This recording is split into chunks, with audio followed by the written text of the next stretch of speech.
এই সময়ের সবথেকে ভাইরাল ফুলের টপিক হচ্ছে এই যে কদম ফুল। দেখতেই পাচ্ছেন বৃষ্টির মুহূর্তে এই ফুলগুলো এত পরিমাণ ফোটে, দেখুন কি সুন্দর লাগে ফুলগুলো দেখতে। আসলে গাছে প্রতিটা পাতায় পাতায় ফুলে ভরা থাকে। এই সময়টা বাচ্চারা খুব খেলা করে, আমরাও এক সময় এটা নিয়ে খুব খেলা করেছি। দেখতে পাচ্ছেন এত সুন্দর লাগতেছে দেখতে। তো এটা আমাদের কলেজ মোড়ের গাছে অবস্থা। তো সব মিলে কিন্তু খুব সুন্দর লাগছে।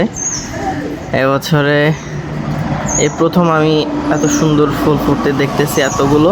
কারণ এই কিছুদিন যে বৃষ্টি হয়েছে, বৃষ্টির কারণে ফুল একটাও মানে ফোটেনি, সব ঝরে গিয়েছিল।